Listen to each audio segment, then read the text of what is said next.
Hi guys, and welcome to today's Josh's vlog video.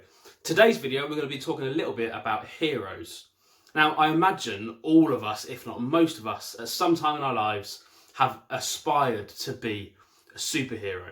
Whether that's a Marvel or a DC hero, if it's Batman or Superman or Iron Man or whoever it is, I imagine that most of us at one point in our lives did have that dream to be a superhero. I know I definitely did. As a kid, I wanted to be Spider-Man. I grew up watching Spider-Man and Superman, and you always wanted to be these characters. I also grew up watching the Star Wars films and the Star Trek films and the Lord of the Rings films, and all of these have heroes in them, and they all have similar themes. It's good versus bad. It's light versus dark. You've got heroes and villains. Now, what I've been thinking about recently is actually looking at these characters and what makes them a hero, or what separates out the kind of main character superheroes from other people who maybe are just good people. Now, the obvious answer is the superpowers, but some of these people don't have superpowers. So what makes them separate from just being a good person, or what makes them a hero?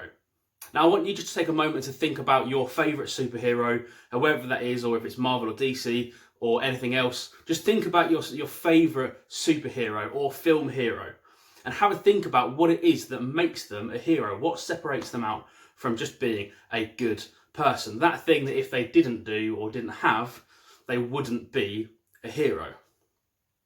Because for me, when I look at the sort of my favourite superheroes in Iron Man and Superman, it's sacrifice.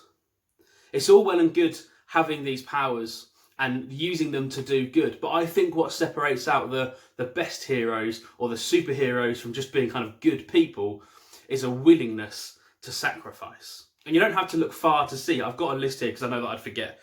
So you've got Superman sacrifices his life in Batman vs Superman. Spoilers ahead if you haven't seen the Marvel Universe films, but Iron Man lays down his life in order to save the world. You've got Star-Lord is willing to sacrifice himself at the end of Guardians of the Galaxy. Batman risks his life every day to fight crime. Both Spock and Captain Kirk in Star Trek sacrifice themselves to save their crew, depending on which timeline you're watching. But it's a very common theme, and something that always or often separates the main hero in the films from just another character or just another good person who does good deeds. And it's also a theme that we see running through the lives of people we call heroes in our society. Those real life people that are considered heroes by the majority of people you speak to live lives of sacrifice.